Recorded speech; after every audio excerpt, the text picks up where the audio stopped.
Hello dear students, welcome back to pro classes again. और अब चलते हैं।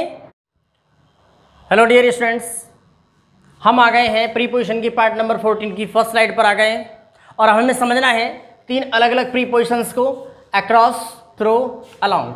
ये तीन अलग अलग प्रीपोजिशंस हैं और तीनों के मीनिंग्स में कोई ज़्यादा बड़ा डिफरेंस नहीं होता है, लेकिन हमें इन्हें बहुत अच्छे से समझना है डियर स्टूडेंट्स, क्योंकि ज़्यादातर विद्यार्थी इन सभी में कंफ्यूज रहते हैं, उनको बहुत ज़्यादा डाउट्स रहते हैं। आज उनके डाउट्स भी क्लियर करेंगे और उनको समझाएंगे हर चीज़ को। लेकिन उससे पहले हम एक छोटा सा मोटिवेशन लेना चाहते हैं। If we have no desire to learn the new things, we can never be the actual scholars. यदि हमारे अंदर किसी चीज़ को सीखने की इच्छा नहीं होती या हमारे अंदर किसी चीज़ को सीखने को नई इच्छा नहीं है, तो समझ लीजिए कि हम एक विद्वान नहीं हो सकते। और एक विद्वान की यही पहचान होती है, उसकी डेफिनेशन यही कहती है कि वो लाइफ के किसी भी स्टेज में हो, विद्वान व्यक्ति लाइफ के किसी भी स्टेज में हो, चाहे वो एक अपनी युवावस्था में हो, चाहे वो अपनी वृद्धावस्था में हो, चाहे वो अपनी प्रौढ़ावस्था में हो, किसी भी अवस्था में वो हो, विद्वान की यही पहचान है कि वो हमेशा नया सीखना चाहता है, हमेशा कुछ नया करना चाहता है, क्योंकि कुछ करने की इच्छा हमें सफलता की तरफ ले जाती है और जब करने की इच्छा नहीं होती तो फिर वह हमें असफलता की तरफ ले जाती है। ये बिल्कुल सच है और इसीलिए हमें लाइफ के स्टेज पर ध्यान नहीं देना चाहिए, हमें हर बात को सीखना चाहिए, क्योंकि सीखा हुआ ज्ञान लाइफ में कभी भी काम आ सकता है हम सभी को। तो डियर स्टूडेंट्स, अब चलते हैं स्लाइड पर और देखते हैं इन प्रीपोजिशंस को कैसे कैसे यूज़ करते हैं। अक्रॉस का प्रयोग पार करके के अर्थ में 2D के लिए करते हैं। थ्रो का प्रयोग के जरिए या गुजर कर के अर्थ में 3D के लिए करते हैं और अलोंग का प्रयोग पर या से होकर के अर्थ में 1D के लिए करते हैं। अब डियर स्टूडेंट्स, ये 1D, 2D, 3D क्या होता है हम इसको आज समझेंगे। 1D, यहाँ जो तीनों जगह डी आया है, डी का मतलब है डायमेंशनल्स, डायमेंशनल्स का मतलब होता है शेप्स यानी आकार। तो मैं आपको ये बहुत अच्छे से समझाऊंगा, जब हमें किसी चीज़ के दो शेप दिखेंगे, दो आकार दिखेंगे तो उसे कहेंगे 2D। तीन आकार दिखेंगे, लंबाई, चौड़ाई, ऊंचाई तीनों दिखेंगी तो उसे कहेंगे 3D। और अगर हमें केवल एक चीज़ दिखेगी, लंबाई, चौड़ाई, ऊंचाई में से कोई एक चीज़ दिखेगी तो हम उसे कहेंगे 1D। यानी 1D के लिए अलोंग का प्रयोग करते हैं, 2D के लिए अक्रॉस का प्रयोग करते हैं, 3D के लिए थ्रो का प्रयोग करते हैं। तो ये चीज़ आपको बहुत अच्छे से समझनी पड़ेगी। मैं थोड़ा एग्जाम्पल और डायग्राम के थ्रू समझाने की कोशिश करूंगा, जिससे कि आपके सारे डाउट्स क्लियर हो जाएंगे। तो अब चलते हैं, समझते हैं इसको। तो डियर स्टूडेंट्स, हम थोड़ा डायग्रामिक समझ लेते हैं। तो मान लीजिए कि यहाँ पर कोई स्टूडेंट है या कोई लड़का है, ठीक है, यहाँ पर कोई लड़का है और वो लड़का इस किनारे से इस दूसरे किनारे पर आना चाहता है। और एक चीज़ और याद रखें, अक्रॉस और थ्रो इन दोनों का प्रयोग वन साइड से दूसरी साइड पर जाने के लिए करते हैं, वन साइड से दूसरी साइड पर जाने के लिए करते हैं। ये बात ध्यान रखना, दोनों का ही प्रयोग one side to another side के लिए करते हैं, लेकिन शेप्स और थोड़ी सेंस में डिफरेंस आपको मिलेगा 100%। क्योंकि जब हम एक साइड से दूसरी तरफ जाएंगे और दो चीज़ें हमें दिखेंगी तो हम 2D के अंतर्गत अगर जाएंगे तो अक्रॉस का प्रयोग करेंगे, 3D के अंतर्गत अगर हम एक साइड से दूसरी साइड जाएंगे अगर हम 3D के अंतर्गत एक साइड से दूसरी साइड जाएंगे तो फिर वहाँ पर हम क्या प्रयोग करेंगे, थ्रो। और यदि 1D के अंतर्गत एक साइड से दूसरी साइड जाएंगे तब वहाँ अलोंग का प्रयोग करेंगे। किसका प्रयोग करेंगे डियर स्टूडेंट्स? अलोंग का प्रयोग करेंगे। ये चीज़ हमें अच्छे से समझनी है। मान लीजिए कि कोई व्यक्ति यहाँ पर खड़ा है और यहाँ से वो यहाँ आना चाहता है, यानी इस साइड से इस साइड पे आना चाहता है, तो उसे सड़क की कितनी चीज़ें दिखेंगी? सिर्फ सड़क की चौड़ाई, क्योंकि वो इस तरह से पार करेगा ना सड़क को, तो चौड़ाई तो उसको दिखेगी और उसकी लंबाई भी उसको दिखेगी। यानी सड़क की उसे दो चीज़ें दिखेंगी। अगर वो इस तरह से इस किनारे से इस किनारे पर आता है तो उसे कितनी चीज़ें दिखेंगी? दो चीज़ें। तो इसलिए जब कोई व्यक्ति सड़क के एक किनारे से दूसरे किनारे पर आता है तो उसे कहते हैं 2D। क्योंकि दो शेप दिख रही है सड़क की, उसे सड़क का आकार दिख रहा है, मतलब सड़क की लंबाई दिख रही है और सड़क की चौड़ाई दिख रही है, दो चीजें दिख रही हैं उसको। इसलिए हम जब दो चीजें दिख रही हैं तो हम उससे कहेंगे 2D, और 2D के लिए किसका प्रयोग करते हैं? अक्रॉस। किसका प्रयोग करते हैं डियर स्टूडेंट्स? अक्रॉस। अब हम देख लेते हैं, कुछ घर ऐसे होते हैं कि जिस घर के उस तरफ भी रास्ता है और इस तरफ भी रास्ता है, दो रास्तों पर कोई घर बना हुआ यदि है तो मैं उसके द्वारा एग्जाम्पल देकर आपको समझाना चाहता हूं। मान लीजिए कि जब वो व्यक्ति यहां पर खड़ा था और सड़क को क्या कर रहा था?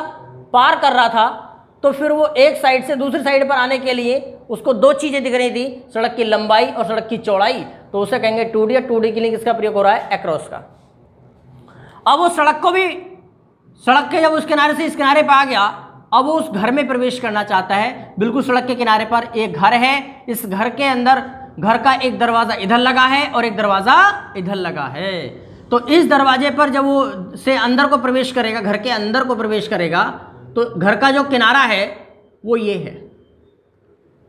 अब इस किनारे से घर के इस पर आना चाहता है, लेकिन दरवाजों के द्वारा, किसके द्वारा? गेट लगे हुए, गेट, यानी घर के सड़क के इस किनारे से इस किनारे पर आया 2D, 2D के लिए अक्रॉस। लेकिन जब घर के इस किनारे से इस किनारे पर आएगा, घर के अंदर से होकर जाएगा दूसरी तरफ, तो हम उसे क्या कहेंगे? उसे कहेंगे 3D। क्या कहेंगे? 3D। और 3D के लिए किसका प्रयोग करते हैं? थ्रो। तो डियर स्टूडेंट्स, समझ में आ गया होगा कि जब वो घर के अंदर से, यानी जब सड़क के ऊपर से जा रहा है तो सड़क की दो चीजें दिख रही हैं, लंबाई और चौड़ाई। परंतु जब घर के अंदर से इस दरवाजे से होकर इस दरवाजे पर आएगा अंदर से, तो उसको घर की तीन चीजें दिखेंगी, उस घर की लंबाई, चौड़ाई और उसकी ऊंचाई। ऊंचाई भी तो दिखेगी, बिल्कुल ऊंचाई भी दिखेगी उसकी। तो जब तीनों चीजें दिखेंगी तो उसे हम कहेंगे 3D। और 3D के लिए किसका प्रयोग करते हैं? थ्रो का प्रयोग करते हैं डियर स्टूडेंट्स। अब आपको बहुत अच्छा समझ में आ गया होगा ये।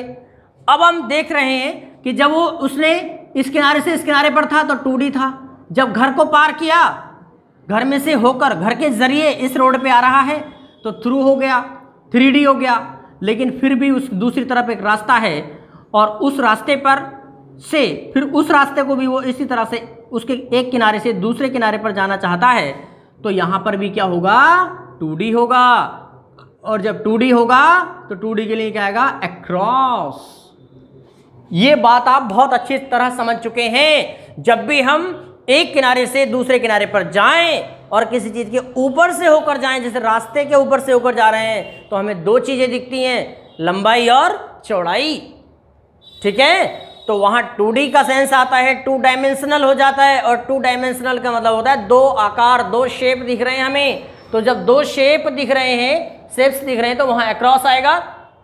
और जब घर के अंदर से होकर हम बाहर जाएंगे, दरवाजों से होकर इस दरवाजे से उस दरवाजे पर जाएंगे, तो हमें घर के अंदर तीनों चीजें दिख रही हैं, लंबाई, चौड़ाई, ऊंचाई। तो उसके लिए क्या आएगा? 3D होता है वो। और 3D के लिए आता है थ्रो। क्या आता है 3D के लिए? थ्रो का प्रयोग करते हैं। 2D के लिए अक्रॉस का प्रयोग करते हैं। ये आपके बहुत क्लियर हो गया होगा, अच्छे से क्लियर हो गया होगा। अब पढ़ लेते हैं अलोंग। अब मान लीजिए कि वो आदमी यहां से इस किनारे पर नहीं आना चाहता, बल्कि सड़क पर आकर के वो इस तरह से लंबवत यात्रा करना चाहता है। क्या करना चाहता है? यात्रा करना चाहता है, बिल्कुल लंबवत यात्रा करना चाहता है। तो उसे कहेंगे 1D। और 1D के लिए आएगा अलोंग। क्या आएगा डियर स्टूडेंट्स? अलोंग। क्या आएगा? अलोंग का प्रयोग करेंगे 1D के लिए। ठीक है, क्योंकि वो 1 डायमेंशनल है, उसे केवल एक शेप दिख रहा है। मान लीजिए नॉर्मली हम सब जब सड़क पर चलते हैं तो हमारा मेन फोकस सड़क की चौड़ाई पर होता है या सड़क की डिस्टेंस पे होता है? हमारा मेन फोकस सड़क की डिस्टेंस पे होता है। और डिस्टेंस को ही एक तरह से लंबाई भी कह सकते हैं। उसकी लंबाई पर ध्यान होता है कि हम कैसे अपने लंबवत चल रहे हैं, सड़क पर दूरी तय कर रहे हैं। तो लंबवत के लिए हम किसका प्रयोग करेंगे? अलोंग का प्रयोग करेंगे, क्योंकि वो 1D है, वहां हमारा फोकस केवल डिस्टेंस पर है, एक चीज पर फोकस है, एक ही चीज हमें दिख रही है। तो जब एक चीज दिखती है तो 1D, यानी उसके लिए आएगा अलोंग। जब दो चीजें दिखती हैं, जब सड़क को हम इस तरह से इस किनारे पर आएंगे, अगर हम ऐसे ही चले जा रहे हैं सड़क पर तो 1D होगा, क्योंकि एक शेप दिखेगा। और यदि हम इस किनारे से इस किनारे पर आना चाहते हैं तो सड़क की दो चीज़ें दिखेंगी, दो शेप दिखेंगे, उसकी चौड़ाई भी दिखेगी और उसकी लंबाई भी दिखेगी। तो फिर वो हो गया 2D, और 2D के लिए क्या आएगा, अक्रॉस, क्या आएगा, अक्रॉस। और दूसरी चीज़, जब आप मकान के इस दरवाजे से प्रवेश करेंगे, अंदर से होकर जब जाएंगे, जब अंदर से होकर जाएंगे तो आपको मकान की तीनों चीज़ें दिखेंगी, क्या, लंबाई, चौड़ाई और ऊंचाई। जब तीनों चीज़ें दिखेंगी तो फिर हम उसे कहेंगे 3D, और 3D के लिए किसका प्रयोग करते हैं, थ्रो का प्रयोग करते हैं। उसके बाद अब अगर हम फिर इस सड़क पर आकर इसके एक किनारे से दूसरे किनारे पर जाना चाहते हैं, फिर वही सेंस आ गया 2D वाला, फिर 2D हो रहा है। जब एक किनारे से दूसरे किनारे पर जाएंगे तो दो ही शेप दिखेंगे, तो फिर दो के लिए हम क्या करेंगे, अक्रॉस। लेकिन मान लीजिए कि अगर वो लड़का यहाँ पहली सड़क पर वो कंडीशन थी, अब दूसरी सड़क पर भी वो ऐसे किनारे पर नहीं आना चाहता बल्कि वो यात्रा करना चाहता है ऐसे ही लंबवत, तो क्या होगा, 1D, और 1D के लिए यहाँ भी क्या आएगा, अलोंग, क्या आएगा, अलोंग, क्या आएगा डियर स्टूडेंट्स, अलोंग आएगा। तो ये आपको बहुत अच्छा समझ में आ गया होगा। अब मैंने कुछ ऐसे फिक्स वर्ड्स लिखे हैं जो हमेशा 3D और 2D में आते हैं, ठीक है। उनमें से कुछ वर्ड 2D और 1D में भी आ जाते हैं, वो मैं आपको अच्छे से एक्सप्लेन करके समझाता हूं। जैसे गेटवे, आप जब किसी घर से बाहर जाएंगे तो हर घर का एक गेट होता है, एक दरवाजा होता है, तो उस दरवाजे के अंदर से जब आप जाएंगे, दरवाजे के जरिए गुजरेंगे वहां से, तो जब के जरिए जब आप गुजरेंगे तो फिर वहां 3D होगा, और जब 3D होगा तो उसके लिए थ्रो आएगा, क्या आएगा डियर स्टूडेंट्स, थ्रो आएगा। क्योंकि दरवाजे की आपको तीनों चीजें दिखेंगी, उसकी लंबाई और चौड़ाई और ऊंचाई, तीनों चीजें आपको उसकी दिखेंगी। जब तीनों चीजें दिखेंगी तो उसे हम क्या कहेंगे, 3D, और 3D के लिए थ्रो का प्रयोग करते हैं। तो जितने भी गेटवे होते हैं, डोरवे होते हैं, दरवाजे होते हैं, वुड माने क्या होता है, लकड़ी, लेकिन वुड का अर्थ जंगल भी होता है, क्योंकि वुड और वुड्स ये दो शब्द होते हैं, वुड और वुड्स। तो वुड का प्रयोग करते हैं और स्मॉल पीस ऑफ एरिया के लिए, किसी क्षेत्र का छोटा एरिया, ओके, या किसी जमीन का छोटा एरिया, उसे हम क्या कहते हैं, वुड। आप जंगल से होकर गुजरेंगे तो जंगल में आपको सारी चीजें दिखती हैं, ठीक है। जब सभी चीजें दिखती हैं, तीनों चीजें दिखती हैं, लंबाई, चौड़ाई, ऊंचाई, सब चीजें दिखती हैं, तो फिर वहां पर क्या आएगा, वहां पर भी वुड जो है हमेशा 3D में आता है, तो उसके लिए भी थ्रो आता है। फॉरेस्ट माने जंगल, अब वुड माने भी जंगल, फॉरेस्ट माने भी जंगल, लेकिन फॉरेस्ट आता है बहुत बड़े एरिया के लिए, परंतु बड़ा एरिया हो या छोटा है तो जंगल ही, तो दोनों के लिए हम किसका प्रयोग करेंगे, थ्रो का प्रयोग करेंगे, क्योंकि दोनों वर्ड ही 3D में आते हैं। गेटवे और डोरवे और ये गेट, ये सभी 3D में आते हैं। मान लो आप इंडिया गेट है हमारा दिल्ली में, आप उस इंडिया गेट से होकर किस जरिए उसके अंदर को निकलकर आप कहीं जा रहे हैं, तो वो गेट भी 3D में है, क्योंकि वहां थ्रो का प्रयोग होगा, समझ रहे हो, क्योंकि हमें वो तीनों चीजें दिख रही हैं, उसकी लंबाई, चौड़ाई और ऊंचाई, सब चीजें दिख रही हैं, तो वो 3D का एग्जाम्पल है। तो 3D के जितने भी उदाहरण आपके सामने आए उन सभी के लिए आप थ्रो का प्रयोग करेंगे, प्रीपोजिशन थ्रो का प्रयोग करेंगे। 2D के जितने भी एग्जाम्पल्स आए सबके लिए अक्रॉस का प्रयोग करेंगे। 1D के लिए जितने भी एग्जाम्पल्स आए सबके लिए अलोंग का प्रयोग करेंगे। अब देखिए 1D के कुछ 2D के एग्जाम्पल दे रखे हैं। रोड है, जैसे आपका सड़क है, अगर सड़क को आप one side to another side समझ रहे हैं तो सड़क 2D है, और यदि सड़क पर सिर्फ यात्रा कर रहे हैं सड़क पर, तो वो 1D है, क्योंकि आपका ध्यान सिर्फ डिस्टेंस पे होगा। वहां आपको एक चीज़ दिखेगी, लंबाई दिखेगी, उसकी सिर्फ लंबाई दिखेगी जो डिस्टेंस के रूप में होगी। तो फिर रोड में अपवाद है, छोटा सा अपवाद है, रोड 1D का एग्जाम्पल भी हो सकता है और 2D का। लेकिन ये 2D का एग्जाम्पल कब होगा, जब आप रोड को वन साइड से दूसरी साइड पर क्रॉस करके जाएंगे तो वो 2D का एग्जाम्पल होगा। तो 2D में लिखा है मैंने डियर स्टूडेंट्स, ये 1D में भी आ जाता है। 1D में जब आता है, जब इस तरह से हमें यात्रा करनी हो तो फिर 1D में आएगा, तो फिर अलोंग प्रयोग करेंगे। रोड के लिए अक्रॉस भी आता है, रोड के लिए अलोंग का प्रयोग भी कर सकते हैं, ठीक है स्टूडेंट्स। अब देखते हैं रिवर मीन्स नदी। अगर नदी के इस किनारे से उस किनारे जा रहा है तो नदी की उसे दो चीजें दिख रही है, नदी की चौड़ाई और नदी की लंबाई।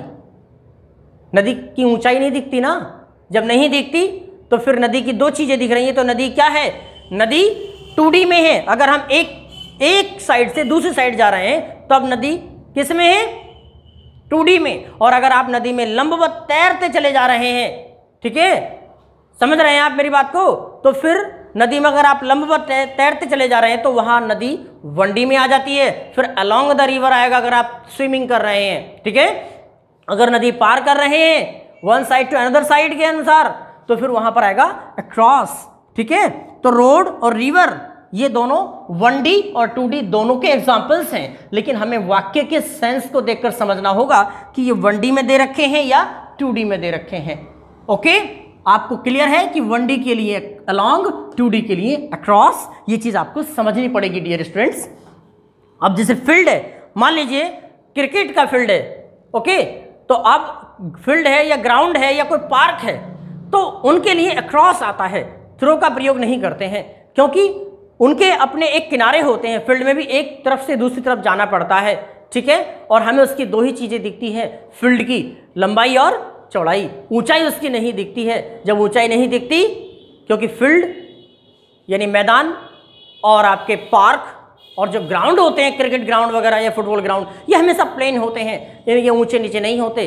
तो इसलिए हमें इनकी दो चीज़ें दिखती हैं, लंबाई और चौड़ाई दिखती है। तो जब लंबाई चौड़ाई दिखती है तो ये हमेशा किस में रहते हैं, ये फील्ड हमेशा 2D का एग्जाम्पल बना रहता है और फील्ड के लिए हमेशा अक्रॉस आएगा। क्या आएगा डियर स्टूडेंट्स, अक्रॉस आएगा।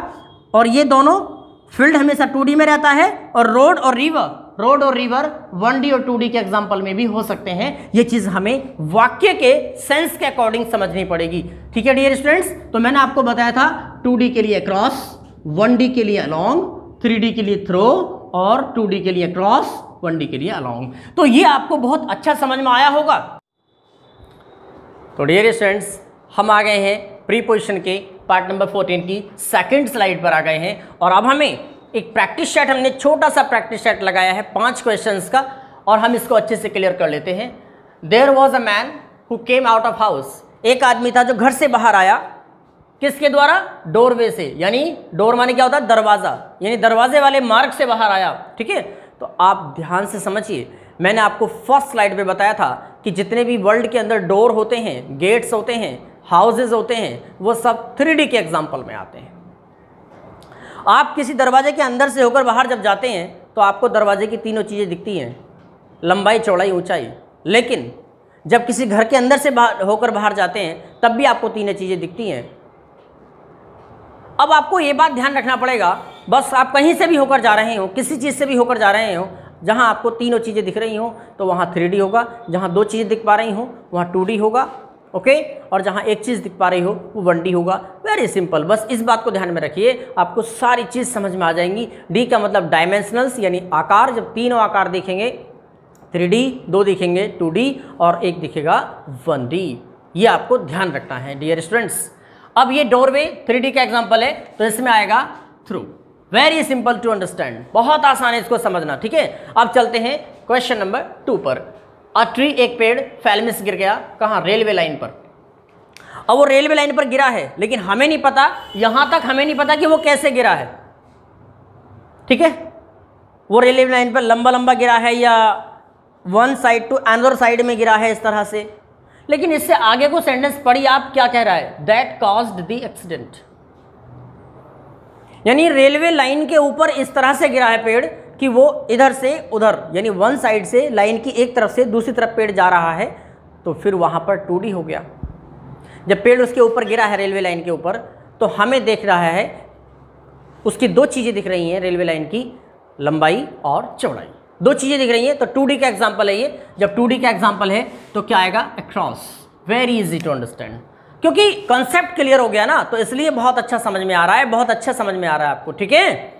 अब चलते हैं एग्जाम्पल नंबर 3 पर। He went out of the house, वह घर से बाहर आया। जब घर से बाहर आया, गेट से, दरवाजे से होकर बाहर आया घर से, ठीक है। हर गेट का एक दरवाजा होता है, मैंने आपको बताया भी था, ठीक है। जब गेट का दरवाजा होता है, गेट से होकर घर से बाहर आया तो फिर यहाँ पर क्या आएगा, गेट किसका एग्जाम्पल है, 3D का एग्जाम्पल है और 3D के एग्जाम्पल के लिए क्या आएगा, थ्रो आएगा। बहुत अच्छा लग रहा है आपको, समझने में अच्छा समझ में आ रहा होगा और चीज़ें भी क्लियर हो रही होंगी, क्योंकि आसान हो गया ना सारी चीज़। हमने एग्जाम्पल ही इस तरह से दिया है, समझाया है, कॉन्सेप्ट को कराया है। तो आप देखिए, गेट यहाँ पर 3D का एग्जाम्पल है तो थ्रो आएगा। वेरी सिंपल, आपको ज़्यादा दिमाग लगाने की आवश्यकता है ही नहीं और आपके दिमाग से ये चीज़ बाहर भी नहीं होगी कभी। अब आते हैं क्वेश्चन नंबर 4 पर, यानी जो आपका एग्जाम्पल नंबर 4 है उस पर चलते हैं। रजनीश ट्रेवल्ड, रजनीश ने यात्रा की अब यात्रा की उसने, मान लो आपको सड़क पार करनी है, उसे यात्रा थोड़ी नहीं कहते। सड़क पार करने को यात्रा नहीं कहते। आप सड़क के इस साइड से दूसरी साइड में जा रहे हैं तो वो ट्रेवल नहीं है। अगर वो ट्रेवल है भी तो आगे क्या वाक्य कह रहा है, मान लीजिए कि वो ट्रेवल है लेकिन वो फिर भी सेंटेंस आगे कह रहा है टू रीच आगरा। उसे आगरा पहुंचना था, आगरा पहुंचने के लिए उसने ट्रेवल किया। तो आगरा पहुंचने के लिए जब ट्रेवल करेगा तो रोड पर ही चलता रहेगा ना। वो जब रोड पर चलता रहेगा तो वहाँ 1D होगा, क्योंकि चलते समय, रोड पर चलते समय उसके पास एक ही शेप होगा। वो क्या? सिर्फ लंबाई, सिर्फ सड़क की लंबाई जो डिस्टेंस के रूप में होती है वही उसको ज़्यादा दिखेगी। चौड़ाई पर उसका इतना ज़्यादा ध्यान नहीं होगा, क्योंकि यात्रा करते समय चौड़ाई पर ध्यान देने का मतलब होता है एक्सीडेंट। इसलिए ज़्यादा फोकस उसका डिस्टेंस यानी लंबाई पर होगा, सड़क की लंबाई पर होगा। तो जब लंबाई पर ध्यान होगा उसका, तो ये किसका एग्जाम्पल है? रोड, यहाँ पर 1D का। और मैंने आपको पहले भी बताया था कि रोड 2D और 1D दोनों हो सकता है। 2D का एग्जाम्पल भी हो सकता है, 1D का एग्जाम्पल भी हो सकता है। 1 डायमेंशनल भी हो सकती है रोड, 2 डायमेंशनल भी हो सकती है। ठीक है, रोड 2 डायमेंशनल्स भी हो सकती है, 1 डायमेंशनल्स भी हो सकती है। ये आपको समझना है। सेंस, वाक्य का सेंस क्या कह रहा है? सेंस यहाँ पर कह रहा है कि उसने लगातार यात्रा की है सड़क पर, तो क्या आएगा? अलोंग। यहाँ पर रोड 1D के सेंस में दिया है, ठीक है, 1 डायमेंशनल के सेंस में दिया है, क्योंकि उसने यात्रा की है आगरा पहुंचने के लिए। ठीक है, अब चलते हैं एग्जाम्पल नंबर 5 पर। ही इज वॉकिंग, वह टहल रहा है। कहाँ टहल रहा है? द वुड, वुड मीन्स जंगल, जंगल में टहल रहा है। अब जंगल किसका एग्जाम्पल है? 3D का। मैंने आपको लिखवाए थे यहाँ पर, जो 3D के एग्जाम्पल है वो अलग लिखवाए थे, 2D के एग्जाम्पल अलग लिखवाए थे। ठीक है डियर स्टूडेंट्स, तो जंगल 3D का एग्जाम्पल है, तो यहाँ पर क्या आएगा? थ्रू। 3D के एग्जाम्पल्स के लिए जितने भी आपको क्लू मिल रहे हैं, सेंटेंस में आपको समझ आ रहा है कि ये 3D का एग्जाम्पल है, तो वहाँ पर आप थ्रू का प्रयोग ही करेंगे। अब समझ लीजिए, कुछ स्टूडेंट ये सोच रहे होंगे कि वुड, WOOD, वुड, वुड माने लकड़ी होता है। बिल्कुल, वुड माने लकड़ी भी होता है, इसका अर्थ लकड़ी से भी होता है, इसका अर्थ जंगल से भी होता है। लेकिन डियर स्टूडेंट्स, अभी तक आपने सिर्फ यही पढ़ा होगा कि वुड मीन्स लकड़ी है, लेकिन वुड मीन्स जंगल भी होता है। वो कैसे? मैं आपको छोटा सा समझा देता हूं इस चीज को। WOOD, वुड का मतलब होता है small piece of area, small piece of area, यानी किसी भी एरिया के, किसी भी क्षेत्र के छोटे से पीस को, यानी छोटे जमीन के टुकड़े को, मान लो बहुत बड़ा एरिया नहीं है, छोटा एरिया है, तो हम उसे वुड कहेंगे। और बहुत बड़े एरिया को वुड्स कहेंगे और फॉरेस्ट कहेंगे। WOODS, वुड्स और फॉरेस्ट एक दूसरे के परफेक्ट सिनोनिम्स हैं। वुड्स और फॉरेस्ट्स, इन दोनों का मतलब जंगल होता है। वुड्स माने भी जंगल, फॉरेस्ट्स माने भी जंगल, इन दोनों का मतलब जंगल होता है। लेकिन ये बड़े एरिया के लिए आते हैं, जो बहुत बड़ा घना एरिया होता है, बहुत बड़ा एरिया होता है, उसके लिए आता है वुड्स और फॉरेस्ट्स, या फॉरेस्ट भी आ सकता है वहां पर। ठीक है, तो अब आपको ये समझना है कि वुड का मतलब 2 अर्थ होते हैं वुड के, लकड़ी भी होता है, और एक छोटे से जंगलात को या जंगल को हम क्या कह सकते हैं? वुड कह सकते हैं। तो चाहे आपका छोटा जंगल हो या बड़ा जंगल हो, फॉरेस्ट हो, वुड्स हो या वुड हो, ये सभी 3D के एग्जाम्पल्स होते हैं। और 3D के लिए किसका प्रयोग करते हैं? थ्रो का प्रयोग करते हैं। क्योंकि स्टूडेंट्स, जब आप जंगल में घूम रहे हैं तो आपको वहाँ सारे शेप्स दिख रहे हैं। ठीक है, सारे शेप्स दिखने का मतलब होता है लंबाई, चौड़ाई, ऊंचाई, तीनों चीज़ें वहाँ दिख रही हैं। तो जब सारी चीज़ें आपको वहाँ दिख रही हैं तो वो 3D का एग्जाम्पल हो जाता है। और जब 3D का एग्जाम्पल हो जाता है तो फिर वहाँ पर थ्रो का प्रयोग करेंगे। तो डियर स्टूडेंट्स, आपको ये बहुत अच्छा समझ में आया होगा। और यदि मेरा आपको ये कॉन्सेप्ट समझ में आया है तो आप मेरी वीडियो को लाइक करें, शेयर करें और सब्सक्राइब करें, और लास्ट में बेल आइकन प्रेस करना ना भूलें। तो मिलते हैं डियर स्टूडेंट्स प्रीपोजिशन के पार्ट नंबर 15 में, जो आपके लिए बहुत इंपॉर्टेंट होगा, बहुत ज़्यादा स्पेशल वीडियो होने वाला है वह भी आपके लिए। ठीक है स्टूडेंट्स, बाय, मिलते हैं नेक्स्ट पार्ट में।